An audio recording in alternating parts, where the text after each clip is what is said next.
Pursuant to notice, I call up H.J. Res. 139 for purpose of markup and move that the committee report it favorably to the House. The clerk will report the bill. H.J. Res. Without objection, the bill be considered as read and open for amendment at any point. The chair now recognizes the gentleman from Arizona, Mr. Biggs, for an opening statement. Thank you, Mr. Chairman. Today, our national debt is more than $38 trillion and counting. For generations, Congress has chosen to max out our national credit card and leave the bill to the next generation rather than have hard conversations about spending. Families across our nation have these hard conversations and balance their budgets. States do, and there's no reason that their federal leaders should not as well. Americans know that debt comes with strings attached. Every dollar we spend beyond our means today is a dollar and change we must repay tomorrow. It's no different for government. The more America borrows, the more expensive every next borrowed dollar becomes. Indeed, annual federal spending on interest is now one of the largest line items we have. We spend more on interest than we do on our national defense. We spend more on interest than we do on Medicare. Republicans and Democrats may have different policy ideas and priorities, but surely we all can agree that a budget hamstrung by huge interest payments benefits nobody. Our fiscal trajectory is alarming and unsustainable. Higher than expected interest rates or other challenges could trigger a debt spiral. It's happened to other countries throughout history. It could happen to us. And without changes, the day of reckoning will come and it will be ugly. Under the balanced budget amendment, spending cuts can be targeted and phased in over a longer period. In a crisis, they will be drastic and immediate. The balanced budget amendment will not merely beat back a future fiscal crisis, it will also reduce the cost of living here and now. The enormous federal debt is currently driving up borrowing costs for all Americans. Mortgages, car payments, and student loans are all more expensive because of Congress's irresponsibility. We saw the disastrous effects of budget-busting deficit spending during the catastrophic 4 years of Biden-Harris rule. With the eager support of Democrats in Congress and some Republicans, the Biden-Harris administration approved $4.7 trillion in new deficit spending, ultimately racking up $8.5 trillion in new national debt. And what did it get us? The worst inflation rate in 40 years. When Biden and Harris took over in January 2021, inflation was at just 1.4% per year. By the middle of their term, it was more than 9%. Inflation is a tax on everyone, but we all know who it hurts the most: the poor, the working class, seniors on fixed incomes, and American families who saw their expenses explode with no similar increase in their salaries. This balanced budget amendment will limit Washington's ability to overspend and accelerate inflation by ensuring that future federal spending is funded by actual revenue, not debt and money printing.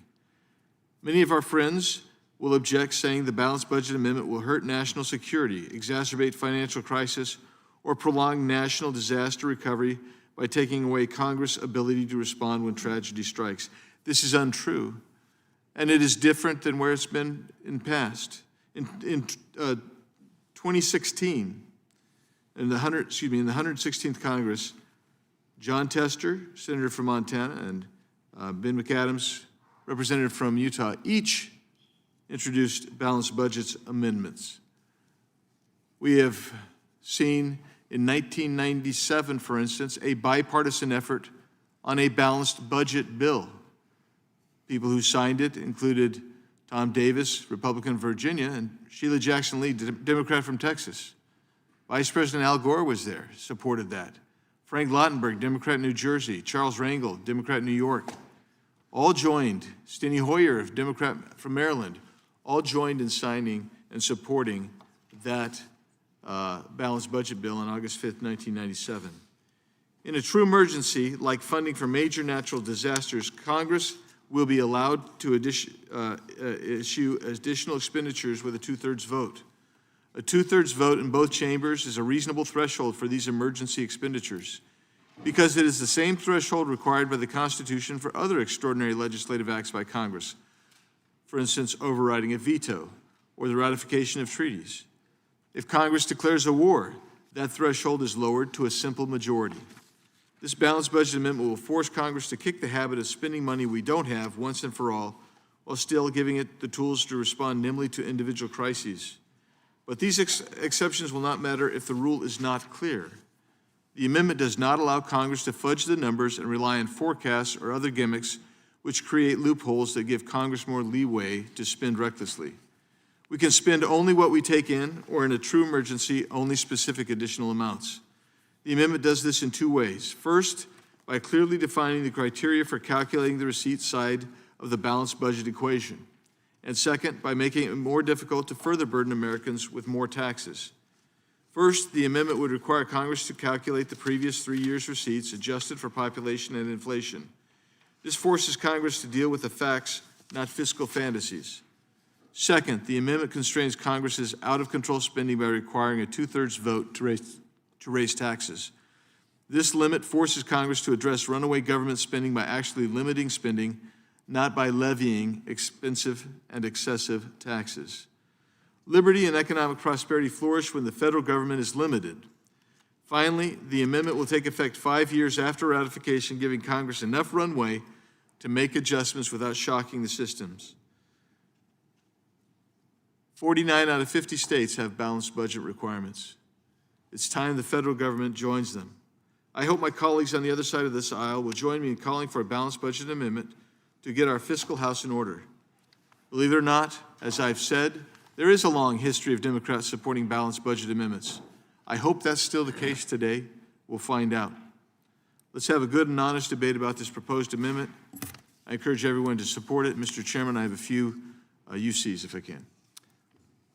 Gentleman can state his request. Yeah, a balanced budget amendment is in Democrats' interest. Without objection.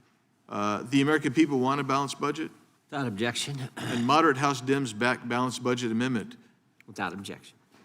Thank you. And as I close, before I yield back, I'll point out that just a few years ago, the Blue Dog co-chair for communications said, "It's clearer than ever that the only way Congress will be able to produce a balanced budget is if it is required to do so by law. Washington needs to have a serious bipartisan discussion about our nation's fiscal state." That's from my friend from Southern California. And Mr. Chairman, I yield back.